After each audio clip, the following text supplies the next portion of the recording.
Preview. Bismillahirrahmanirrahim. Assalamualaikum warahmatullahi ta'ala wabarakatuh. Alhamdulillahirabbil alamin wa bihi nasta'inu ala umuri dunya waddin wa ala alihi wa sahbihi ajmain, amma ba'du. Yang pertama-tama, yang paling utama dan diutamakan, mari kita panjatkan puji dan syukur kepada Allah Subhanahu wa taala yang mana yang telah memberikan kita nikmat seribu nikmat. Nikmat yang terbesar adalah nikmat iman serta Islam. Dan tak lupa lagi, mari kita curahkan salawat serta salam kepada baginda kita, yakni Habibana wa Nabiyana Kanjeng Nabi Muhammad sallallahu alaihi wasallam. Dan tak lupa lagi kepada keluarganya, sahabatnya, serta tabi'in, dan kepada kita selaku umatnya di akhir zaman. Ayah, bunda, dan anandanya, bagaimana kabarnya hari ini? Mudah-mudahan ayah, bunda, dan anandanya serta keluarganya diberikan kesehatan, kenikmatan, dan diberikan keberkahan dalam segala halnya. Amin. Allah ya rabbal alamin. Ayah, bunda, pada bulan ini yang bertepatan pada bulan Rajab ini mempunyai sejarah yang sangat luar biasa, yang sangat hebat, bertepatan pada tanggal 27 Rajab, yaitu adanya peristiwa Isra wal Mi'raj. Peristiwa Isra wal Mi'raj ini ayah bunda telah diceritakan, telah ada di dalam Al-Quran, Quran surah Al-Isra dan surah An-Najm ayat 13 sampai 18. Di mana peristiwa Isra Mi'raj ini dilatar belakangi ketika dua orang yang dicintai oleh Rasulullah SAW itu wafat. Yang pertama pamannya yaitu Abu Thalib, yang kedua istrinya itu Siti Khadijah. Nah, disinilah Allah memerintahkan siapa? Malaikat Jibril untuk memerintahkan Isra Mi'raj atau perjalanan dari Masjidil Haram ke Masjidil Aqsa, serta dimirajkan dari Masjidil Aqsa ke Sidratul Muntaha, yaitu langit yang ke-7. Yang dimana yang tadi dijelaskan dalam Quran surah Al-Isra ayat 1 yang berbunyi A'udzu billahi minasy syaithanir rajim. Bismillahirrahmanirrahim. Subhanalladzi asra bi 'abdihi lailan minal masjidil haram ilal masjidil aqsa alladzi barakna hawlahu linuriyahu min ayatina innahu huwas sami'ul basir. Shadaqallahul azim, yang artinya Maha suci Allah yang telah memberangkatkan hambanya, siapa itu hambanya? Itu Nabi Muhammad SAW dari Masjidil Haram ke Masjidil Aqsa, dan kami telah memberkahi sekelilingnya supaya dapat memperlihatkan, atau kami akan memperlihatkan sebagian dari tanda-tanda kebesaran kami. Sungguh Dia Maha melihat dan Maha mendengar. Jadi ayah bunda, sungguh luar biasa peristiwa Isra Mi'raj ini yang bertepatan pada bulan Rajab ini. Jadi kita harus senantiasa berbuat kebaikan dalam bulan Rajab ini. Dan peristiwa Isra Mi'raj ini selain disinggung dalam Quran surah Al-Isra, disinggung juga dalam surah An-Najm ayat 13 sampai 18. Di sanalah Nabi Muhammad SAW diperlihatkan wujud aslinya malaikat Jibril, dan di sanalah Nabi Muhammad SAW itu bertemu langsung dengan Sang Pencipta, yaitu Allah Subhanahu wa taala. Ayah bunda beserta anandanya, di dalam Al-Quran ini memiliki beberapa kisah yang sangat luar biasa, yang bisa kita amalkan, yang bisa kita cari hikmahnya, yang bisa kita cari ibrahnya, dan supaya kita bisa mengamalkan di dalam kehidupan kita sehari-hari. Di antaranya ayah bunda, di dalam Al-Quran ini banyak sekali kisah. Contohnya kisah Nabi Musa alaihissalam. Kisah Nabi Musa alaihissalam ini ketika melawan kezalimannya raja siapa? Bunda, Raja Fir'aun. Ya, Nabi Musa ini diceritakan bisa membelah lautan, dan ketika Nabi Musa sampai ke tepian dan Fir'aun masih di tengah-tengah, dan laut tersebut tertutup dan menyatu kembali, dan Fir'aun itu tenggelam oleh Laut Merah. Selanjutnya, selain kisah Nabi Musa alaihissalam, ada juga kisah Nabi Ibrahim alaihissalam, di mana kisah Nabi Ibrahim alaihissalam ini ketika mau dibakar oleh siapa? Mau dibakar oleh Raja Namrud.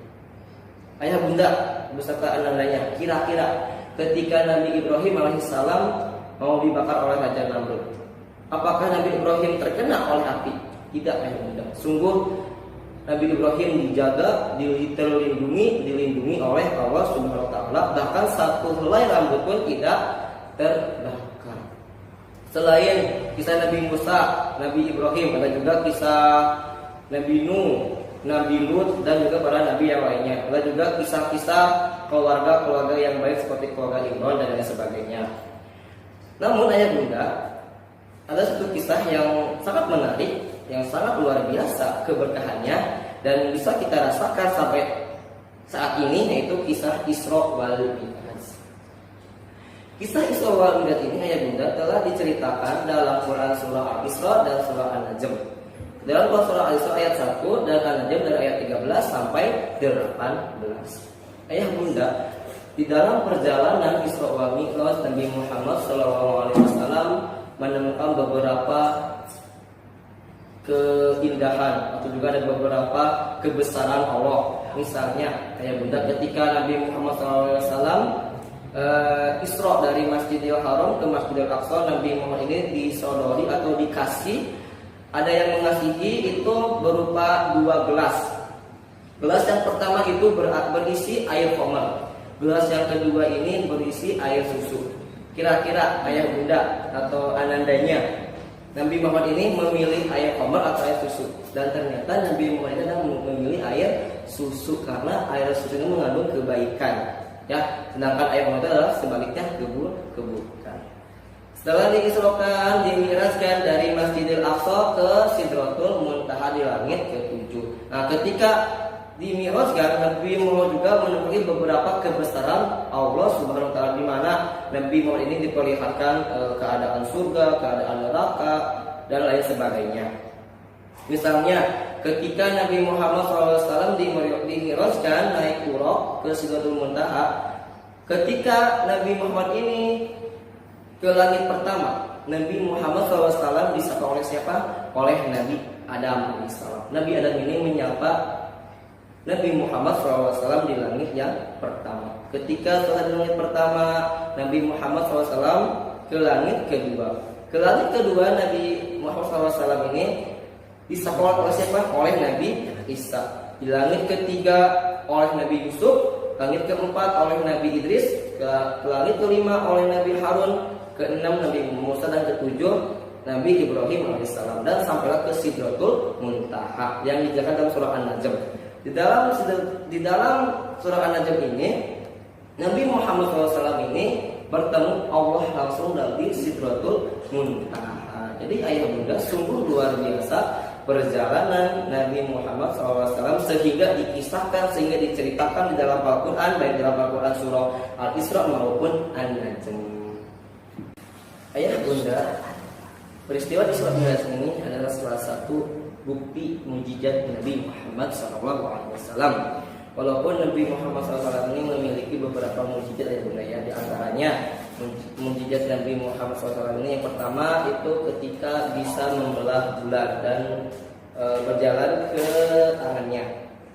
Ketika Nabi Muhammad SAW berada di Mekah, ada beberapa kaum, terutama kaum kafir, itu ingin membuktikan kenabian, ingin membuktikan apa sih kekuatan, apa sih kalau ini mah supaya kita percaya apa kemampuan Nabi SAW. Nabi Muhammad SAW ini dengan izin Allah, Nabi Muhammad bisa membelah bulan dan berjalan ke tangannya. Itu yang pertama ya. Terus yang kedua, ayah bunda, mujizat Nabi Muhammad SAW ini bisa keluar air-air di dalam jari jemarinya. Masya Allah, sungguh luar biasa mukjizat Nabi Muhammad SAW. Yang ketiga ayah bunda, yaitu mukjizatnya ketika Nabi Muhammad melakukan dakwah dan ada di tempat yang dimana tempat ini kekeringan, tidak ada pasokan air atau tidak ada bahkan untuk minum pun susah. Nabi Muhammad SAW ini berdoa kepada Allah Subhanahu Wa Taala supaya Allah Subhanahu Wa Taala ini menurunkan hujannya, dan langsung sama Allah dikabul doanya dan terjadilah hujan. Ayah bunda, selain mukjizat Nabi Muhammad SAW di antara yang kita sebutkan, Isra Mi'raj juga itu merupakan peristiwa atau merupakan mukjizat Nabi yang sangat luar biasa, di mana dalam peristiwa Isra Mi'raj ini Nabi Muhammad SAW bisa bertemu dengan Allah secara langsung di Sidratul Muntaha. Sebelumnya ada nabi-nabi yang ingin melihat Rasulullah SAW, ingin melihat Allah SWT selain Rasulullah SAW. Di antaranya dikisahkan ketika Nabi Musa alaihissalam ingin bertemu atau ingin melihat wujud asli Allah Subhanahu wa Ta'ala. Ketika Nabi Musa alaihissalam ingin bertemu dengan wujud asli Allah Subhanahu wa Ta'ala, kata Allah, wahai Musa, coba kamu tengok gunung Jabal Nur. Ketika Nabi Musa menengok gunung Jabal Nur, dan Nabi Musa pun saking dahsyatnya itu wujud Allah sampai pingsan. Belum sempat melihat Allah, Nabi Musa ini langsung pingsan dan terjadi pingsan. Setelah Nabi Musa alaihissalam sadar, beliau pun langsung bertaubat dan meminta ampunan dari kesalahan tersebut. Ayah bunda, peristiwa Isra Mi'raj ini sangat luar biasa, di mana Nabi Muhammad lah yang mendapatkan anugerah bisa melihat Allah Subhanahu wa Ta'ala dan bisa melihat Jibril, malaikat Jibril ini secara wujud aslinya yang dijelaskan dalam Quran surah An-Najm ayat 13 sampai 18. Nah, disinilah Nabi Isra Mi'raj ini merupakan peristiwa atau juga mukjizat Nabi, karena dilakukannya itu gak sampai berbulan-bulan, gak sampai setahun-tahun. Kalau kita secara logika ya bunda ya, gak mungkin Isra wal Mi'raj itu dilakukan dalam satu malam. Nah, disinilah kita harus berbangga menjadi umat Nabi Muhammad SAW. Dari peristiwa Isra Mi'raj ini ayah bunda, ada perintah langsung dari Allah Subhanahu wa Ta'ala yang mana yang kita bisa rasakan sampai saat ini. Kira-kira ayah bunda tahu enggak? Kira-kira itu perintah apa? Apakah perintah makan atau tidur? Ternyata itu adalah perintah sholat. Ketika Nabi Muhammad SAW dimi'rajkan dari Masjidil Aqsa ke Sidratul Muntaha, ketika Nabi Muhammad sudah berada di Sidratul Muntaha dan bertemu langsung dari sama Allah SWT, oleh Allah diperintahkan untuk umatnya itu menunaikan sholat. Ayah bunda, ketika Allah memerintahkan sholat itu awalnya bukan 5 waktu. Yang kita harus perlu ketahui adalah 50 waktu. Pasti kita sangat kalau andai saja 50 waktu ini harus dilaksanakan ya, wow, itu sungguh luar biasa juga. Namun ketika Nabi Muhammad SAW diperintahkan oleh Allah untuk menyampaikan kepada umatnya itu sholat 50 waktu. Ketika Nabi Muhammad mau turun ke bumi bersama siapa? Malaikat Jibril. Di sana di tengah-tengah perjalanan Nabi Muhammad SAW bertemu dengan Nabi Musa. Nabi Musa bertanya kepada Nabi Muhammad SAW, wahai ya Rasulullah, apa kewajiban buat umatmu nanti?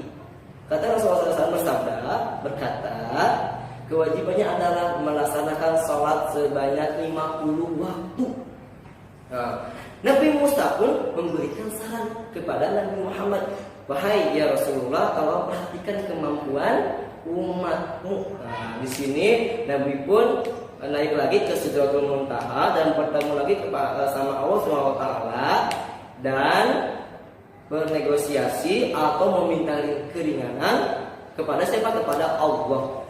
Singkat cerita, awal juga akhirnya diperintahkannya hanya 5 waktu. Kira-kira apa aja yang Bunda maksud tahu Bunda? Yang pertama itu adalah sholat subuh, yang dimana banyak sekali kenikmatan yang tadi Ustaz ceritakan. Yang kedua sholat zuhur, asar, maghrib, dan isya.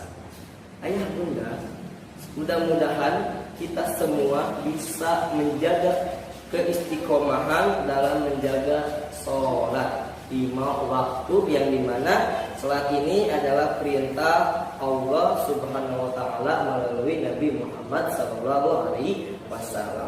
Jadi ayah Bunda, ketika kita mendengar azan langsung kita laksanakan, terutama ananda-anandanya ya. Ketika ananda mendengar azan nih, subuh atau zuhur atau dan lain sebagainya, jangan nunggu gini. Ada Bunda juga belum nyuruh, langsung saja sholat, langsung saja melaksanakan sholat, jangan dinanti-nanti. Karena apa? Kalau dinanti-nanti kita termasuk orang-orang yang celaka. Di dalam Quran surah Al-Maun yang berbunyi fawailun lil musallin, celakalah orang-orang yang sholat, yaitu alladzina hum an sholatihim sahun, yaitu orang-orang yang melalaikan sholatnya, yaitu dinanti-nanti. Sholat subuh malah jam 8, itu sholat duhur pas sholat subuh. Sholat zuhur malah jam 2. Sholat maghrib malah jam 9 malam. Nah, itu tidak baik. Jadi kita harus menjaga keistiqomahan sholatnya itu dengan tepat waktu. Kalau kita menjaga sholatnya tepat waktu, insya Allah kita akan mendapatkan keberkahan dari siapa? Dari Allah Subhanahu wa Ta'ala. Mudah-mudahan kita semua bisa mengimplementasikan, bisa mengamalkan khususnya dalam sholatnya, jangan dinanti-nanti, jangan lalai, dan mudah-mudahan dengan sholat kita bisa mendapatkan ridhonya Allah. Amin ya Allah ya Rabbal alamin. Ayah Bunda, peristiwa Isra wa Mi'raj ini dipercayai dengan apa? Dengan keimanan. Nah, disinilah kalau Ananda, siapa ya Ananda di sini yang mau jadi anak yang soleh atau menjadi anak ajaib? Ya, semuanya pasti ingin menjadi anak yang soleh dan solehah, atau jadi ingin anak ajaib. Jadi anak ajaib ini adalah anak yang selalu percaya apa yang telah diceritakan oleh Allah melalui Al-Quran. Di sini pasti Ananda pengen tahu tipsnya atau pengen tahu bagaimana caranya menjadi anak yang soleh atau anak yang ajaib. Kita bahas dulu apa sih itu anak ajaib?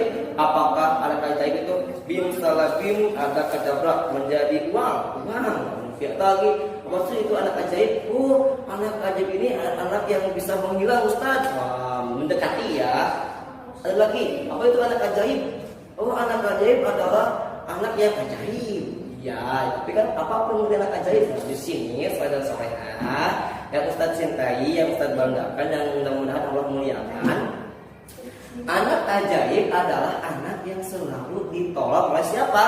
Oleh Allah Subhanahu wa Ta'ala. Jadi ketika kita lagi dalam keadaan susah, dari ada dalam keadaan suka duka, dan dari keadaan pahit dan lain sebagainya, ketika kita berdoa, ya Allah mudahkanlah aku, langsung sama Allah terkabul doanya. Itu adalah anak ajaib. Jadi kesimpulannya, anak yang sedang solehah, anak ajaib adalah anak yang senantiasa ditolong oleh Allah Subhanahu wa Ta'ala.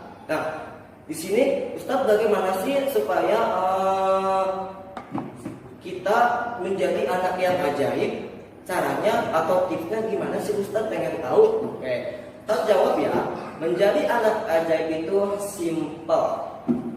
Menjadi anak ajaib itu simpel. Yang pertama, kita harus patuh kepada siapa? Kepada Sang Pencipta, yaitu Allah Subhanahu wa Ta'ala. Selanjutnya patuh kepada para nabi, khususnya Nabi Muhammad SAW. Dan selanjutnya itu yang paling kita cintai adalah orang tua.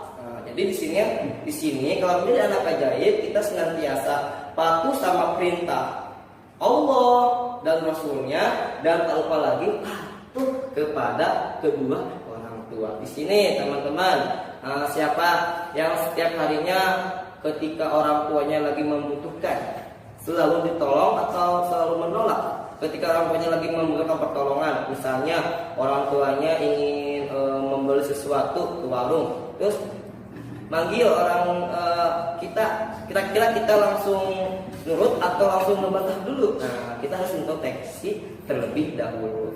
Terus teman-teman, ketika kita senantiasa patuh sama Allah, sama Rasulnya, seperti apa contohnya? Seperti kita melaksanakan sholat, ngaji, melakukan amal kebaikan, melakukan amal soleh dan lain sebagainya, insya Allah kita akan menjadi anak ajaib. Dan tak lupa lagi kepada orang tua pun, ketika orang tuanya lagi membutuhkan kita, lagi membutuhkan pertolongan kita harus senantiasa membantu dengan apa? Dengan ikhlas. Dan tak lupa lagi kita harus patuh dan hormat juga kepada siapa? Kedua orang tua. Jadi orang tua kita harus disayangi. Ketiga tersebut dilakukan oleh teman-teman, insya Allah teman-teman akan menjadi anak ajaib, anak yang senantiasa ditolong oleh Allah, dan insya Allah apapun keinginannya akan terkabul. Siapa yang jadi anak ajaib? Pastikan sebenarnya menjadi anak ajaib. Kita doakan deh, mudah-mudahan kalian semua menjadi anak ajaib, anak yang ditolong oleh Allah dan dimudahkan oleh Allah. Amin ya Allah ya Rabbal alamin. Ya Bunda, peristiwa Isra Mi'raj ini sungguh luar biasa kejadiannya, yang dimana yang kita ceritakan dalam Quran surah Al-Isra ayat 1 serta surah An-Najm juga. Di sini ayat Bunda, kalau kita memakai keimanan peristiwa Isra, yaitu ketika Nabi Muhammad SAW diberangkatkan dalam dua masjid, kedua masjid yang pertama dari Masjidil Haram di Mekah ke Masjidil Aqsa dalam waktu yang sangat singkat, pasti kita akan langsung percaya. Karena apa? Karena dalam keimanan, dalam kecintaan kita kepada Nabi Muhammad dan Allah juga, tidak ada yang mustahil bagi Allah ketika Allah langsung berkehendak. Namun ayah Bunda, apabila kita mengimani atau mempercayai peristiwa ini dengan apa logika? Oh, pasti ada berpikir, itu kan Masjidil Haram di Mekah, sedangkan Masjidil Aqsa di Palestina, pasti sungguh jauh, lama, tidak memakan waktu yang cukup sebentar juga. Namun yang Bunda bahas kembali, kalau kita dengan keimanan mau dari Masjidil Haram mau kemana saja, kalau kita dengan keimanan kita akan langsung percaya. Nah di sini ayah Bunda, sungguh kita ini ketika peristiwa Isra Mi'raj ini membutuhkan keimanan, ketakwaan yang sangat luar biasa, di mana tidak semua orang langsung percaya atas kejadian ini. Ya, jadi anak-anak juga, mudah-mudahan anak-anak juga langsung mengimani, oh ya Allah ini merupakan kebesaran atau tanda-tanda kebesaran dari Allah Subhanahu wa Ta'ala. Dari Masjidil Haram ke Masjidil Aqsa, ayah Bunda, Nabi Muhammad SAW di dalam perjalanan banyak sekali keberkahan atau ke sesuatu yang kita bisa ambil hikmahnya. Ayah Bunda, diberangkatkan dua masjid ini itu adalah ada satu hikmah supaya kita ini lebih kuat, lebih mantap lagi keimanannya, di mana dari peristiwa ini kita bisa mengambil hikmahnya. Apa hikmahnya ya Bunda? Hikmahnya adalah tidak ada yang mustahil bagi Allah ketika Allah Subhanahu wa Ta'ala telah berkehendak untuk memperlihatkan kebesaran-kebesarannya, di antaranya apa? Dengan peristiwa Isra wal Mi'raj. Mudah-mudahan ayah Bunda bisa lebih memperkuat, bisa lebih menebalkan, bisa lebih memantapkan lagi keimanan kita dari peristiwa Isra wal Mi'raj ini ketika perjalanan dari Masjidil Haram ke Masjidil Aqsa dengan waktu yang sangat sebentar, karena itu adalah biiznillah, dari izin Allah Subhanahu wa Ta'ala. Ayah bunda, dari peristiwa Isra wal Mi'raj, ketika peristiwa Isra itu adalah diberangkatkannya siapa itu Nabi Muhammad SAW dari Masjidil Haram ke Masjidil Aqsa. Nah, dari Masjidil Aqsa dimi'rajkan atau dinaikkan ke Sidratul Muntaha. Ayah bunda, perlu kita ketahui keadaan Al-Aqsa saat ini sungguh menyayat hati. Sungguh kalau kita lihat keadaan saat ini, Masjid Al-Aqsa ini adalah masjid salah satu yang penuh konflik atau dinamika antara Israel dan Palestina, terutama di Jalur Gaza, di mana di sini Masjid Al-Aqsa ini menjadi suatu rebutan antara Israel dan Palestina. Banyak saudara-saudara kita khususnya di Palestina yang ditindas, yang terzolimi oleh Zionis, yaitu Israel, ketika warga Palestina ingin menunaikan sholatnya dicekal, dijagain, dihalangin, dipersulit. Terus banyak lagi ketika warga Palestina ingin melaksanakan sholat ataupun yang lainnya di Masjid Al-Aqsa dipersulit juga. Bahkan yang paling menyayat hati, banyak di sana saudara-saudara kita khususnya warga Palestina itu dalam keadaan susah, baik secara materi, pekerjaan, sumber daya manusia juga dan lain sebagainya. Yuk, ayah bunda, apalagi pada saat ini di negara Palestina ini lagi ada musim dingin atau musim salju, diselimuti salju. Jadi Masjid Al-Aqsa ini saat ini adalah diselimuti salju, di mana dalam negara ini keadaan dingin. Jadi ayah bunda, warga Palestina ini merupakan saudara kita, saudara seiman. Dalam Quran surah Al-Mu'minun yang dipaparkan, yang dijelaskan, innamal mu'minuna ikhwatun, sesungguhnya orang mukmin adalah saudara. Jadi alangkah baiknya ayah bunda kita bisa membantu khususnya warga Palestina, khususnya juga orang-orang yang mukmin di sana, baik kita bantu secara doa, baik bantu secara finansial dan lain sebagainya. Apabila kita saling membantu, senantiasa memberikan kemudahan, insya Allah juga akan memberikan kemudahan kepada kita juga. Dan mudah-mudahan kita doakan warga Palestina di sana, mudah-mudahan dilindungi oleh Allah, dan mudah-mudahan senantiasa khususnya Zionis Israel ini, dan mudah-mudahan umumnya juga warga Palestina ini diberikan kenikmatan oleh Allah. Amin. Wah ya Rabbal alamin. Dan mudah-mudahan ayah bunda yang telah menyumbangkan, baik mau menyumbangkan dalam segi materi dan lain sebagainya, mudah-mudahan Allah juga akan memberikan keberkahan kepada ayah bunda dalam segala halnya. Amin. Wah ya Rabbal alamin.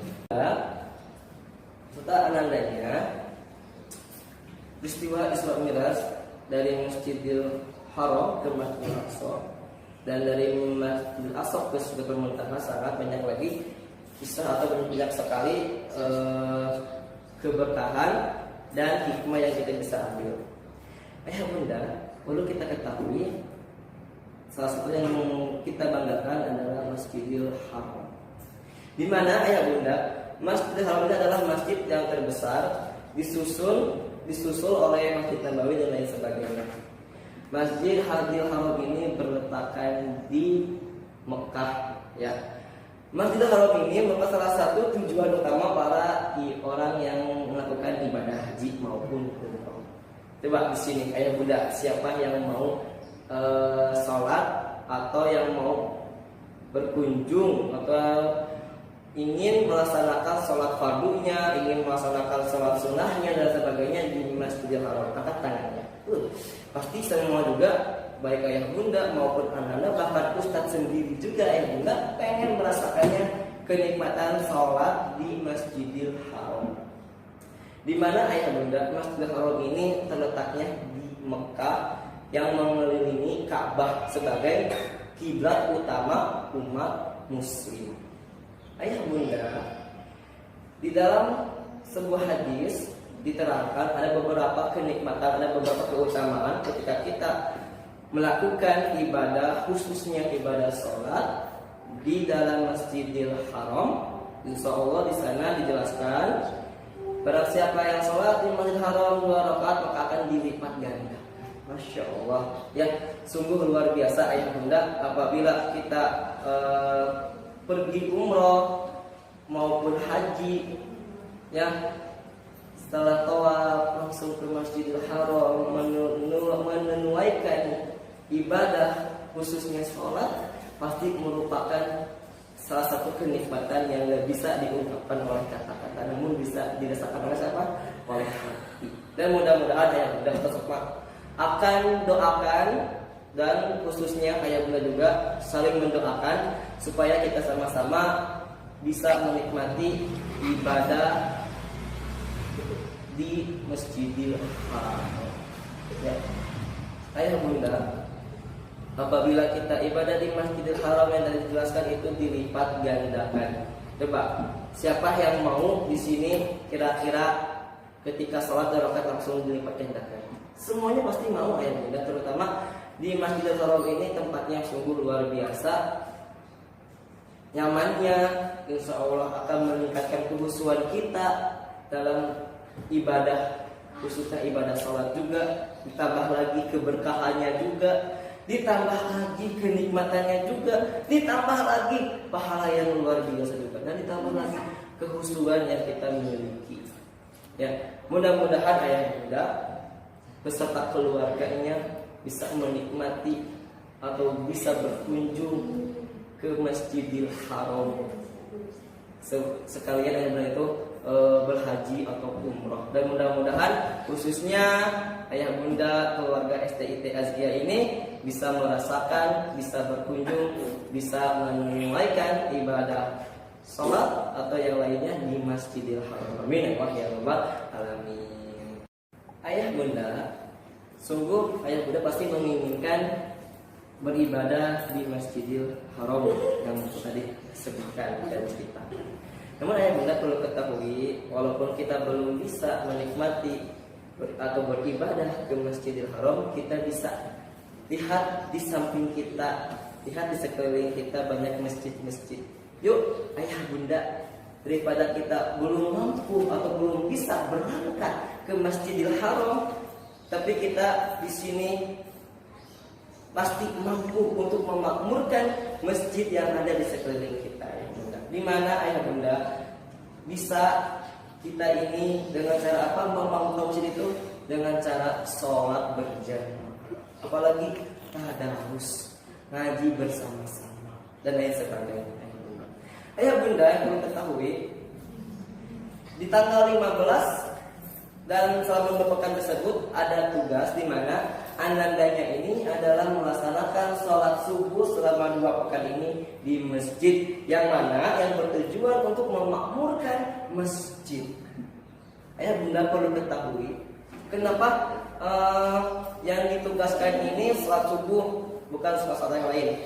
Walaupun sholat zuhur, asar, maghrib, isya juga itu wajib di masjid, namun di sini ditekankan kembali sholat subuh itu lebih diwajibkan karena ada beberapa kenikmatan sholat subuh di masjid berjamaah, dan ada juga beberapa rintangan ketika kita sholat subuh.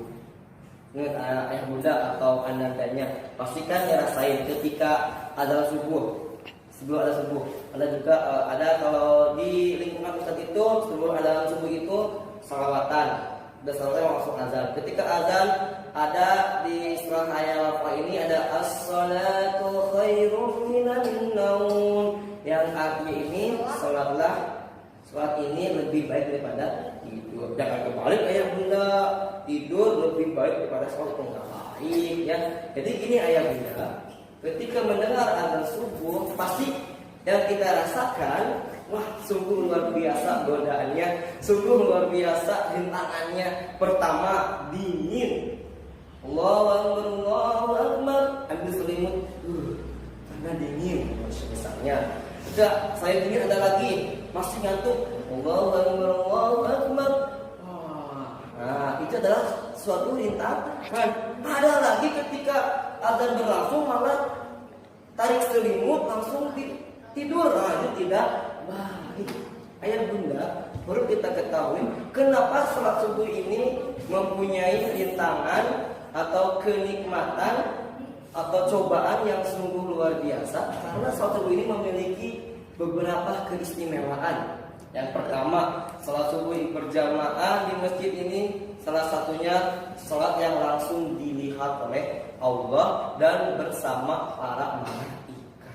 Bayangin ya bunda, salat subuh ini salat yang bersama para malaikat. Siapa yang mau? Semuanya mau. Katakan kalau mau, ya kita sama-sama salat subuh berjamaah. Yakin orang tuanya ya ketika kita gimana? Ini kan kalau laki-laki kan di masjid, terus gimana buat perempuan? Perempuan juga sama, sholat berjamaah di rumah beserta ibundanya. Nah, sholat berjamaah supaya kita juga mendapatkan keutamaan tadi, dilihat oleh Allah dan bersama para malaikat. Yang kedua, ayah bunda, mendapatkan pahala satu malam penuh. Sholat subuh ini, kalau kita mengerjakan sholat subuh itu mendapatkan pahala satu malam penuh ibadah, masya Allah. Jadi sungguh luar biasa lagi. Dan ketiga, terakhir, sholat subuh ini adalah sholat sumber cahaya di hari kiamat, di mana di hari kiamat ini penuh dengan kegelapan, penuh dengan sangat gelap gulita. Ketika orang yang senantiasa menjaga sholat subuhnya, apalagi di masjid dan berjamaah, untuk laki-laki dan perempuan di rumah berjamaah bersama ibunya, insya Allah Allah memberikan cahaya di mukanya dan seluruh anggota tubuhnya itu bersinar. Dan mudah-mudahan kita semua ayah bunda bisa melakukan sholat subuh berjamaah dengan tujuan untuk memakmurkan masjid. Alhamdulillahirobbilalamin. Ayah bunda beserta anandanya, mudah-mudahan ayah bunda dan anandanya bisa mengamalkan dan bisa istiqomah, terutama menjalankan sholatnya. Ya, karena itu adalah salah satu buah dari Isra wal Mi'raj. Ayah bunda, sekian dari Ustaz. Mohon maaf apabila perkataan maupun segalanya maupun dalam hal penyampaian materi banyak kekurangannya, mohon dimaafkan. Akhirul kalam. Assalamualaikum warahmatullahi wabarakatuh.